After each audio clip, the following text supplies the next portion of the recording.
मुक्ति नायक जी ने कहा, कांग्रेस की नेता, राहुल गांधी जी को देशद्रोही कहने की बीजेपी की हिम्मत कैसे हुई? राहुल जी देश की सबसे पुरानी पार्टी के पूर्व अध्यक्ष हैं। राहुल जी 5 बार के चुने हुए सांसद हैं, एक शहीद प्रधानमंत्री के पोते हैं। ऐसे व्यक्ति जिसके परिवार का बलिदान देश की मिट्टी को सींच रहा है, बीजेपी कहती है कि कांग्रेस अर्थव्यवस्था को अस्थिर कर रहे हैं। दरअसल कांग्रेस नहीं, बीजेपी देश की अर्थव्यवस्था को अस्थिर कर रहे। कल उधर से आया था कि वो देशद्रोही हैं राहुल जी, और आज कांग्रेस ने कहा कि हिम्मत कैसे हुई जो आपने कह दिया राहुल जी को देशद्रोही। कल उधर से बात थी, आज कल कांग्रेस ने डिबेट का आगाज किया था, आज बीजेपी डिबेट का आगाज करेगी कि आखिर आपने कहा तो क्यों कहा। डिबेट का आगाज करते हैं। जी, सबसे पहले तो आज बाबा साहब का परिनिर्वाण दिवस है, उनके चरणों में श्रद्धा सुमन अर्पित करते हुए मैं बहुत बहुत नमन। मैं अपनी बात को शुरू करता हूं कि जो कह रही है कि ये ताकत कहां से आई, ये बाबा साहब के दिए गए संविधान से आई। क्योंकि हम लोकतंत्र दिवस नहीं बनाते, हम गणतंत्र दिवस बनाते हैं, जहां एक एक व्यक्ति के वोट की एक बराबर कीमत है, एक एक गण को अधिकार है कि देश के किसी भी सियासतदान से सवाल पूछ सकता है, किसी से भी पूछ सकता है, किसी भी पद पर बैठे हुए व्यक्ति से पूछ सकता है। ये तो कितनी बड़ी राजतंत्र की मानसिकता है कि आपको हिम्मत कैसे हुई हमसे पूछने की। अरे आप जवाब दीजिए। असहमतियों का सम्मान लोकतंत्र। आप बताइए कि आप मुस्तकबिल रहमान से मिलने क्यों गए थे? फजील रहमान से मिल क्या कनेक्शन है आपका? आप बताएं कि आपने हेमंत से क्यों मुलाकात की, जो सज्जिकुर रहमान से, सरजिल इमाम से जो जाकर के मिला था, उसको फंडिंग किया था। ये देश तोड़ने वाले तमाम लोगों से आपके ओमन को वहां से जो सांसद है उससे मिलने का क्यों गए थे? राहुल गांधी जब विदेश की धरती पर जाते हैं तो जाते के साथ ही भारत पर हमले क्यों करते हैं? लोहिया भी गए थे, लोहिया जी अमेरिका गए, उनसे नेहरू जी के 36 का आंकड़ा था। लोहिया से लोगों ने पूछा कि नेहरू जी पर आपके क्या विचार है? बोले भारत के प्रधानमंत्री है, भारत के भविष्य, भारत की धरोहर है। हमारे उनसे व्यक्तिगत असहमतियां हैं, लेकिन वो भारत के प्रधानमंत्री हैं। तो जब विदेश की धरती पर आप जाते हैं और भारत पर लगातार हमले करते हैं। दूसरे, मैं आचार्य चाणक्य के को भी आज प्रणाम करना चाहता हूं, उनके श्री चरणों में। 3000 साल पहले जब सेल्यूकस की कन्या हेलेना का विवाह जब चंद्रगुप्त से हो रहा था तो आचार्य चाणक्य ने एक शर्तें रखी थी। उस शर्तों में पहली शर्त यह थी कि विदेशी मां के गर्भ से जन्मा हुआ संतान भारत में कभी राजनीतिक पल पे नहीं बैठेगा। और आखिर आचार्य चाणक्य के 3000 साल पहले कही गई सूक्ति का संबंध किस बात से है? मैं इस बात को प्रणाम करते हुए सिर्फ बात को रखता हूं। राइट, मैं आपके पास आता हूं जी। ओपन रिमार्क क्यों कहा, हिम्मत कैसे हुई जो आपने कांग्रेस ने पूछा था, बीजेपी ने उसका जवाब दिया है।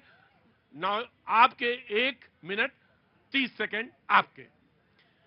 प्रतीक जी, संविधान की जिसकी ये बात कर रहे हैं उसको भारतीय जनता पार्टी रोज उसकी धज्जियां उड़ा रही है, एक बात।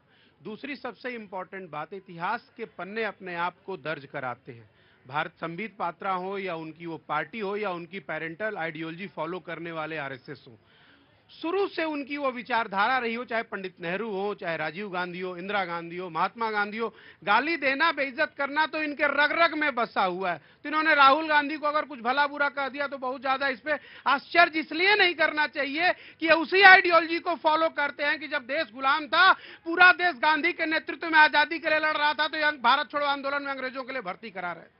खैर, इनकी विचारधारा इनको मुबारक हो। लेकिन जो बड़ी बात है जिसके कारण ये सब चल रहा है, प्रधानमंत्री हमारे भी हैं, मुझे फक्र है कि नरेंद्र मोदी प्रधानमंत्री हैं, लोकप्रिय हमारे प्रधानमंत्री हैं।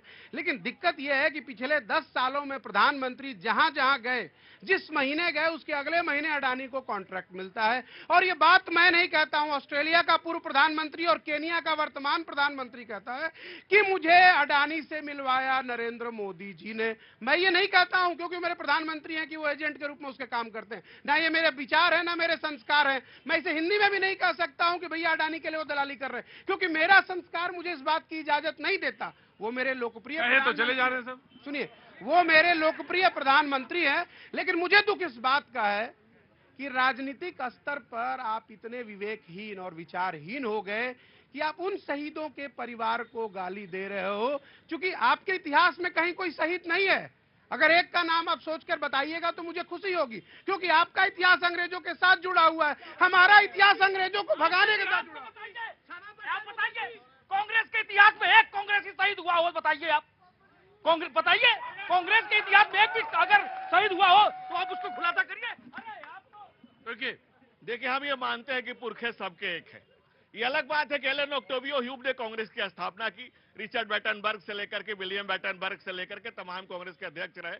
आपके आपके हमारी आइडियोलॉजी इंडिया से है, आरएसएस हमारा आइडियोलॉजिकल है, लेकिन आपकी आइडियोलॉजी कहां से है? नेहरू जी ने 46 में ब्रिटिश जैक के नीचे ओथ ली थी, उनका ब्रिटिश के साथ उनके संबंध रहे।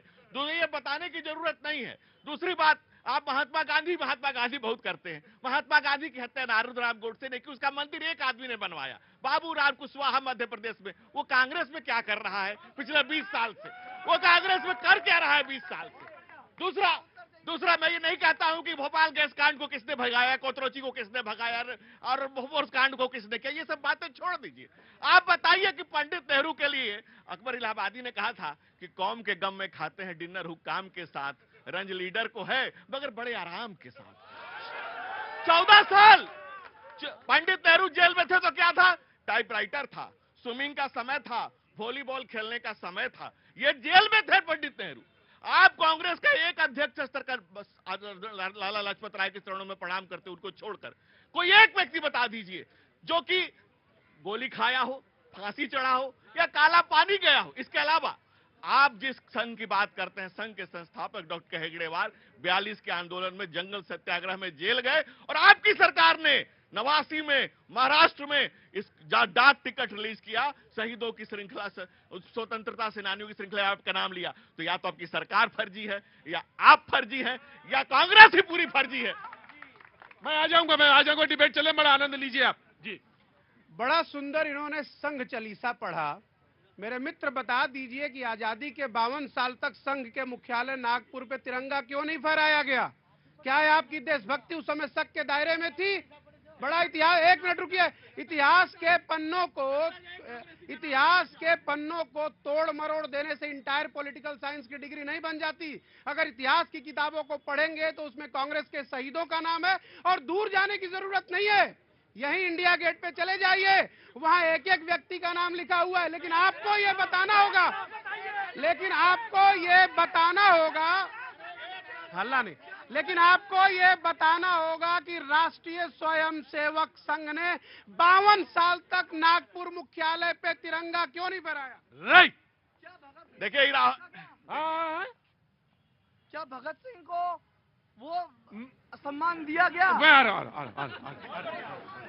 देखिए दिक्कत क्या है हमारे मित्र की, और ये कांग्रेस की सबकी दिक्कत है।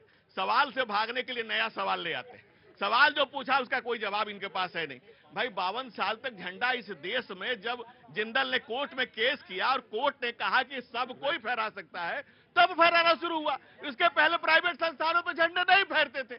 अब झूठ बोला है तो उसमें कायम रहो कांग्रेसी। आदमी का कुछ तो किरदार होना चाहिए, लेकिन आपका सारा किरदार तो शर्मसार करने वाला है, क्योंकि जितनी कहानी आपकी सुनाते जाएंगे जनता से आप उतने दूर जाते जाएंगे। इस देश में बाबर की मजार तो आपको बहुत अच्छी लगती है, पंडित नेहरू गए, इंदिरा गांधी गई, राहुल गांधी गए, और नटवर सिंह ने लिखा है, one life is not enough, किताब में लिखा है, आपके विदेश मंत्री थे, उन्होंने कहा कि जब मैडम वहां से मुड़ी बाबर की मजार से तो कहा कि ऐसा लगा कि जैसे सदियां सिमट के कुछ लम्हों में आ गई।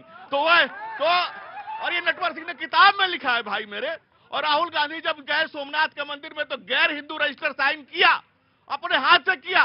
कांग्रेस को लगा कि डेंजर हो गया, गड़बड़ हो गया, फराज खुल गया आज, तो उन्होंने जाकर के दाता तेरे गोत्र है मेरा वैष्णव देवी बताने लगे, कोर्ट के ऊपर जनेऊ पहनाने लगे, वंश बदल गई, जात बदल गई, अब बताते गोत्र, दादा लेटे इलाहाबाद के कबर में जनेऊ पहने नहीं, व्यक्तिगत नहीं जी, नहीं सही बोला है उन्होंने, व्यक्तिगत नहीं, बिल्कुल नहीं। एक मिनट आराम से डिबेट पे अपना योगदान दो, सही और